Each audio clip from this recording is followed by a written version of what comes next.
আজকে রেসিপি দহি চিকেন। একদম উইকেন্ডে খাবার মতো রেসিপি। তবে শুধু উইকেন্ড নয়, এমনিতেও খেতে পারেন।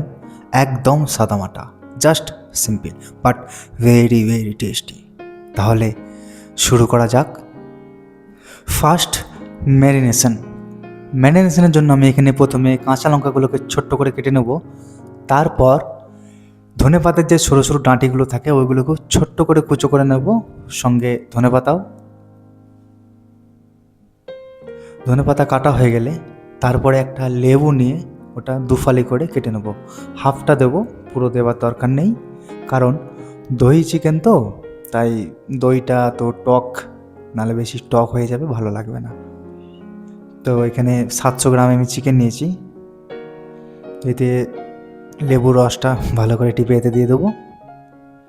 দেওয়ার পরে যে কাঁচা লঙ্কা ধনেপাতাগুলো আমরা কেটে রেখেছি এগুলো এতে দিয়ে দেবো।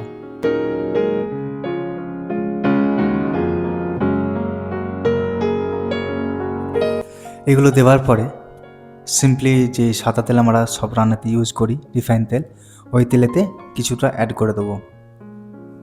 অ্যাড করার পরে এটাকে সামান্য মাখিয়ে নিয়ে তারপরে দিয়ে দেবো এতে 1 চামচ আদা রসুন বাটা।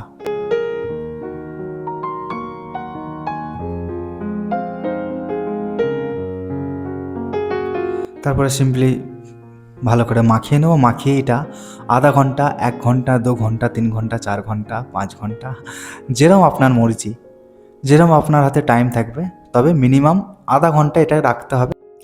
এরপর পেঁয়াজ, দুটো মিডিয়াম সাইজের পেঁয়াজ, একটা ছোট সাইজের পেঁয়াজ, এবার এটাকে আড়া টাড়া যেভাবে খুশি কেটে নিন। কাটা হয়ে গেলে এরপরে কিছু বাটাবুটি আছে ওগুলো করে নেব, যেমন নর্মালি আদা রসুন আর সঙ্গে কিছু কাঁচা লঙ্কা দিয়ে এটাকে ভালো করে পেস্ট বানিয়ে নেব।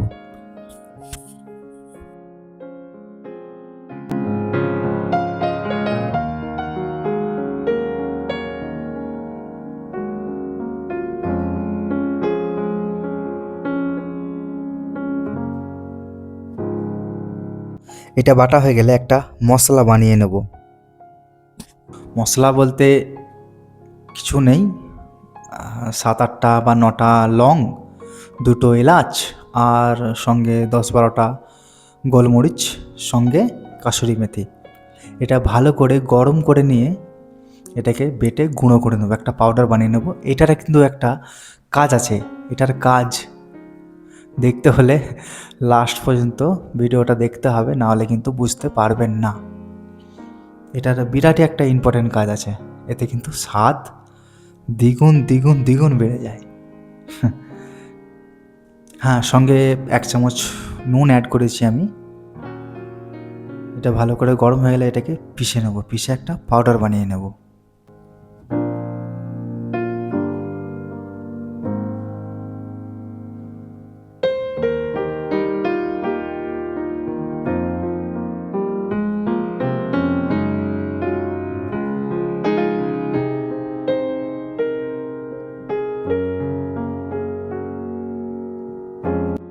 এরপরে এই মশলাটা হয়ে গেলে এখানে কাজুগুলো সেদ্ধ করে একটা পেস্ট বানিয়ে নেব, কাজু পেস্ট। বেশি কাজু দিইনি, আছে ওই 7টা-8টার মতো কি 9টা। হ্যাঁ, এরকম পেস্ট বানিয়ে নেবার পরে একটা এখানে ননস্টিকের কড়া নিয়েছি আমি। ননস্টিকের কড়া হলে সব থেকে ভালো হয়, কারণ দেখলেই বুঝতে পারবে, কারণ এতে জল অ্যাড হবে না, যাতে পুড়ে না যায়, তাই জন্য ননস্টিকের প্যান হলে সব থেকে ভালো হয়, নাহলে কড়া হলেও কোনো অসুবিধা নেই। তো এতে কিছুটা রিফাইন তেল দিয়ে সঙ্গে কিছুটা আমি ঘি অ্যাড করেছি। এরপরে এটা সামান্য গরম হয়ে যাওয়ার পরে এতে দিয়ে দিয়েছি 2টো তেজপাতা, সঙ্গে 2টো লং, একটা এলাচ, সঙ্গে দিয়ে দেবো গোটা জিরে 1 চামচের মতো। এটা যখন সামান্য এরকমভাবে গরম হয়ে যাবে, ভাজা হয়ে যাবে, তারপরে এতে দিয়ে দেবো কেটে রাখা পেঁয়াজগুলো যখন সামান্য নরম হয়ে যাবে, বেশি ভাজা চলবে না, আর বেশি যেমন কালারও না হয়ে যায়, তাহলে কিন্তু কালারটাই চেঞ্জ হয়ে যাবে, মামলা পুরো গড়বড় হয়ে যায়গা। ঠিক আছে, তো সামান্য যখন নরম হয়ে যাবে এর উপরে আমি এতে যে চিকেনগুলো ম্যারিনেশন করতে দিয়েছিলাম, আমার তো হয়ে গেছে 1 ঘন্টা, আমি বেশিক্ষণ রাখিনি, 1 ঘন্টার মতো রেখেছিলাম। তো এতে এইগুলো অ্যাড করে দেবো, দিয়ে যতক্ষণ না চিকেনের জলটা ছাড়ছে ততক্ষণ এটা হালকা হালকা করে নেড়ে থাকবো। এবারে এটা যাকে বলে বাঙালি কথায় কষা, এটা কষাতেই টেস্ট, কষাতেই মজা। কষে যাও কষে যাও কষে যাও।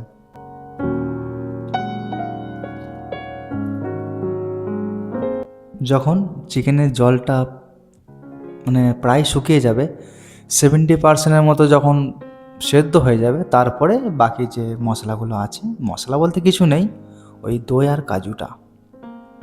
তো এতে আমি আদা রসুন যে বেটে রেখেছিলাম ওটা আমি এখানে দিয়ে দিয়েছি। দেওয়ার পরে এটা এইভাবে কষতে থাকতে হবে, সারাক্ষণ নাড়ানাড়ি কাজ, টেস্ট এতেই আসবে।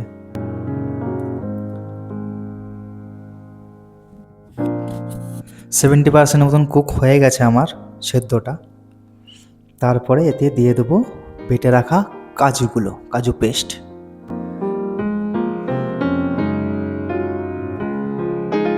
হ্যাঁ, এরপরে আসবে আমাদের টক দই। 150 গ্রামের মতন টক দই দিয়েছি আমি এতে, বেশি দেবার দরকার নেই, ঠান্ডা গরম যেরকম পারবেন দিয়ে দেবেন, কোনো অসুবিধা নেই। জল ঝরানোরও দরকার নেই, শুকনোরও দরকার নেই, যেরকম আছে দিয়ে দেবেন। দেওয়ার পরে মাখিয়ে নিতে হবে ভালো করে। এবারে ওই সেম প্রসেস, কষে যাওয়া। কষা হয়ে গেলে দেখতে পাবেন এখানে যে ঘিটা আমি অ্যাড করেছিলাম ওই ঘিটা সামান্য উপরে ভাসবে, দেখাবো আপনাদের, দেখতেই পাবেন। যখন ঘিটা ভাসবে জানবেন দহি চিকেন রেডি। আমার কষা হয়ে গেছে, এখানে ছেড়ে দিয়েছি আমি। এতে দিয়ে দেবো স্বাদ মতো নুন। নুনটা দেওয়ার পরে ভালো করে মাখিয়ে নেব। মাখিয়ে নেবার পর লাস্ট প্রসেস যেটা বললাম প্রথমেই, ঘি, যেটা ঘিটা অ্যাড করেছিলাম ওই ঘিটা যখন উপরে ভাসবে জানবেন রেডি হয়ে গেছে।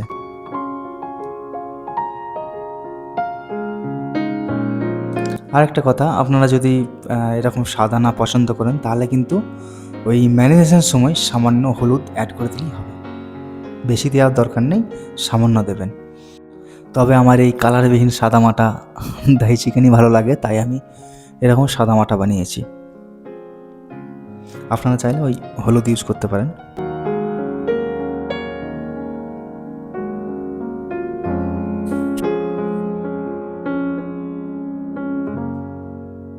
এরপর সব থেকে ইম্পর্টেন্ট কাজ, নুন চেক করা। একদম ঠিক আছে।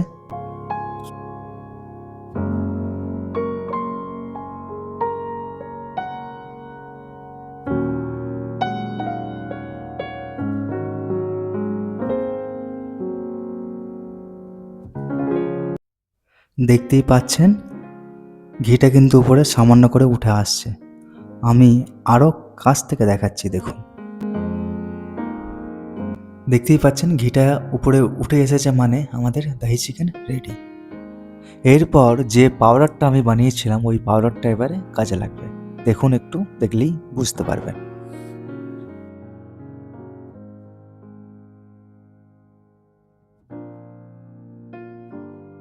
দেখতেই পেলেন, খুব সাদামাটা, খুব সিম্পল। শুধু উইকেন্ড নয়, যে কোনো সময় বাড়িতে বানিয়ে খেয়ে দেখতে পারেন, খুব খুব সুস্বাদু হয়। একবার বাড়িতে বানিয়ে খাওয়ার জন্য রিকোয়েস্ট রইল। আর অবশ্যই আমাদের কমেন্ট করে জানান আপনাদের কেমন লাগলো। আর আমাদের এই চ্যানেলটিকে সাবস্ক্রাইব করুন আর পাশে থাকা বেল আইকনটি প্রেস করুন ফর নোটিফিকেশন। দেখা হচ্ছে পরের ভিডিওতে। ভালো থাকবেন, সুস্থ থাকবেন।